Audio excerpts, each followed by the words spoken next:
क्या करना चाहते थे तुम? मानिक ने अपनी जलन के बारे में सब सच सच बाबा जी को बता दिया। महारानी के हार की चोरी के जुर्म में मानिक को पकड़ लिया गया। फिर भोला, तुम्हारा ये बंदर सच में बड़े काम का है। ये हमारे राज्य की बड़ी मदद कर सकता है। मैं चाहता हूँ कि तुम इसके साथ हमारे राज्य के गुप्तचर बन जाओ और हमारे शत्रुओं की गतिविधियों पर नजर रखो। इस बंदर पर किसी को शक नहीं होगा और तुम आसानी से सब पर नजर रख पाओगे। इस काम के बदले में तुम्हें बहुत धन दिया जाएगा। राजा जी की बात भोला को सही लगी। योगी जी ने उसमें हामी भरी। भोला अब राज्य का पहला ऐसा गुप्तचर बन गया जिसका साथी एक बंदर था।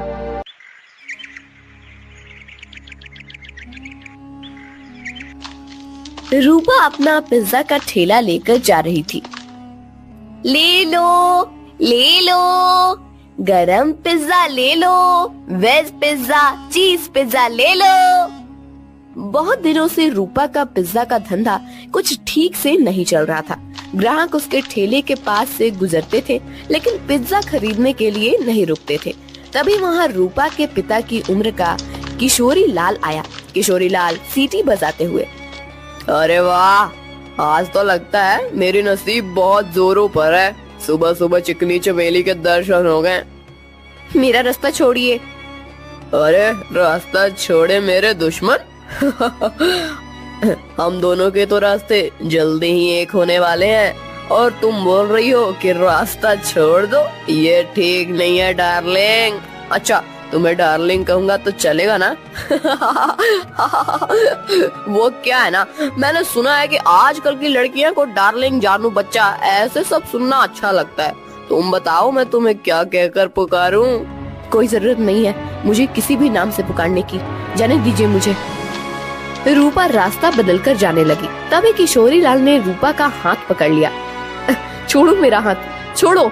अपनी बेटी की उम्र की लड़की का हाथ पकड़ने में शर्म नहीं आती तुम्हें किशोरी लाल? किशोरी लाल नहीं, सुनिए जी कहकर बुलाओ मुझे, और मुझे शर्माने की जरूरत नहीं है। शादी होने वाली है हमारी। तुम्हारी उस जुआरी बाप ने मुझसे कर्जा लिया था। कर्जा नहीं चुका पाया इसलिए अपना घर उसने मेरे नाम पर दिया। ये तो मेरी रहमत समझो कि मैंने तुम लोगों को घर से बाहर नहीं निकाला। ये करके भी वो रुका नहीं, फिर से जुआ खेलने के लिए मुझसे पैसे लिए और कहा कि अगर पैसे नहीं चुका पाया तो मेरी बेटी से शादी कर लेना। अब एक तो तुम्हारे बाप को कहो कि मेरे पैसे लौटाए, नहीं तो तुम मुझसे शादी करने के लिए तैयार हो जाओ। हाँ। रूपा मायूस होकर घर चली आई। उसने अपनी माँ भारती को रोते हुए सब बात बता दी। तभी रूपा के पिता, अरे सही तो कह रहे थे सेठ, तुम्हारे तो नसीब खुल गए हैं कि इतने अमीर आदमी से तुम्हारी शादी होगी। नहीं बापू, मैं इतने बड़े आदमी से शादी नहीं करूंगी, चाहे कुछ भी हो जाए। और माँ, आज के बाद मैं नहीं जाऊंगी पिज्जा का ठेला लेकर। रूपा अंदर जाकर रोने लगी। अगले दिन से भारती पिज्जा बेचने जाने लगी। कुछ दिन हो गए लेकिन फिर भी जितनी जरूरत थी उतना धंधा नहीं हो रहा था। भारती बहुत परेशान हो गई थी। दिन भर पूरे गांव में घूमने के बाद रात को भारती घर जा रही थी। वो एक जगह पर बैठ गई। हे भगवान, और कितनी परीक्षा लोगे हमारी। इतनी मेहनत करके भी पैसे हाथ में नहीं आते। पति है जिसे जुआ खेलने से फुर्सत नहीं मिलती। एक लौती बेटी है, इतनी रूपवती है, लेकिन उसके पीछे वो किशोरी लाल पड़ा है। मेरी बेटी को उस किशोरी लाल के चंगुल से कैसे बचाऊं? पता नहीं ये पिज्जा का धंधा क्यों चल रहा है। अगर पैसे नहीं मिले तो क्या करूंगी? भारती अपने आप से बात कर रही थी। तभी उसके पास एक बूढ़ी दादी आकर बैठ गई। क्या हुआ बेटी, क्यों रो रही हो? क्या बताऊं अम्मा, मेरे जीवन में इतनी परेशानियां हैं कि क्या कहूं। भारती ने अपनी राम कहानी बूढ़ी अम्मा को बताई। बेटा ये लो, कल से तुम ये मसाला डालकर पिज्जा बनाना। देखना, इस जादुई मसाले से जो पिज्जा बनेगा उसका स्वाद के चर्चे दूर दूर तक होंगे। जल्द ही तुम्हारी सारी परेशानियां दूर हो जाएंगी। भारती को वो मसाला देकर बूढ़ी अम्मा गायब हो गई। अगले दिन भारती ने उस जादुई मसाले से पिज्जा बनाया। अरे वाह माँ, आज तो पिज्जा की खुशबू बहुत अच्छी आ रही है। मैं एक खाकर देखूं? वाह माँ, ये तो सच में बहुत अच्छा बना है। कैसे बनाया तुमने ये? इसमें कुछ अलग डाला है क्या तुमने? हाँ, कल रात को ये थक कर उस पुराने खंडर के पास बैठी थी, तभी वहाँ एक बूढ़ी अम्मा आई थी। मैं बहुत परेशान होकर रो रही थी, तभी उन्होंने मुझे मेरे रोने का कारण पूछा। जब मैंने उन्हें हमारे बारे में सब सच बताया, तब उन्होंने मुझे ये मसाला दिया और कहा कि इसमें पिज्जा में डालकर पिज्जा बनाऊंगी तो पिज्जा का स्वाद बढ़ जाएगा। वही मसाला मैं डाला है अभी इसमें। क्या? उस खंडर के पास? माँ, तुम्हें पता नहीं वहाँ क्या है? तुम इतनी डर क्यों रही हो? ऐसा क्या है वहाँ पर? अरे माँ, कहते हैं कि वहाँ पर एक बूढ़ी का भूत रहता है। तुम्हें जो बूढ़ी अम्मा मिली थी, कहीं वो वही भूत तो नहीं थी? ये क्या बोल रही हो तुम बेटा? कल मेरी मुलाकात एक भूत से हुई थी, लेकिन उसे देखकर ऐसा लग तो नहीं रहा था। लेकिन माँ, ये तो सोचो कि कोई सामान्य औरत तुम्हें जादुई मसाला कैसे देगी? हो ना हो वो जरूर कोई भूत ही होगी। अब वो कोई भी हो, क्या फर्क पड़ता है? अगर उसके इस मसाले की वजह से हमारे पिज्जा की बिक्री बढ़ गई तो अच्छी ही है ना। सोचो, हम उस किशोरी लाल के सारे पैसे चुका देंगे तो उसे तुम्हारा पीछा छोड़ना होगा। हाँ, ये बात तो है। सिर्फ एक बात याद रखना, किसी को कानो कान खबर ना हो कि हमें किसी भूतनी ने जादुई मसाला दिया था। भारती अपना ठेला लेकर निकल पड़ी। जादुई पिज्जा की महक पूरे गांव में फैल रही थी। अरे भारती, आज तो बहुत बढ़िया खुशबू आ रही है तुम्हारे ठेले से। जरा एक दो पिज्जा खिलाओ तो। भारती ने लालचंद को गर्मा गर्म पिज्जा सॉस के साथ दिया। लालचंद पिज्जा खाने लगा। अरे वाह, क्या स्वाद है! वाह वाह, मजा आ गया। भारती, क्या खूब पिज्जा बनाया है आज तुमने, सच में दिल खुश हो गया। वैसे तो मुझे ये पिज्जा कुछ खास पसंद नहीं है, ये तो सारे नए जमाने के चोचले हैं, लेकिन उसकी सुगंध इतनी अच्छी आ रही थी कि मेरा जी मचल गया। ओह, ये लो पैसे, और एक काम करो, 4 पिज्जा पैक करके देना, घर पर ले जाता हूँ, बच्चों को बहुत पसंद आया। लालचंद की आवाज सुनकर कुछ और लोग वहाँ आ गए और पिज्जा खरीदने लगे। भारती बहुत ज्यादा खुश हो गई, क्योंकि आज उसकी बोनी ही एकदम बढ़िया हो गई थी। कुछ देर के बाद भारती गांव से होकर कॉलेज पर चली गई। कॉलेज के बहुत सारे बच्चों ने पिज्जा खरीदा। दोपहर तक सारे पिज्जा खत्म हो गए। भारती घर आ गई। माँ, इतनी जल्दी आ गई आज? अरे पूछो ही मत, आज तो गजब हो गया, सच में। उस मसाले ने तो कमाल कर दिया। जब मैं यहाँ से निकली, थोड़ी दूर पर लालचंद सेठ मिल गए। पिज्जा की खुशबू से घींचे चले आए। 2-3 पिज्जा खा लिए उन्होंने और 4 पैक करके घर ले गए। इतनी तारीफ कर रहे थे पिज्जा की, क्या ही बताऊं।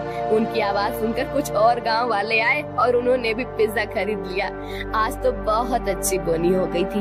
फिर मैं कॉलेज पर चली गई। वहाँ भी बच्चों की खाने की छुट्टी हुई थी, क्या कहते हैं उसे, हाँ, रिसेस।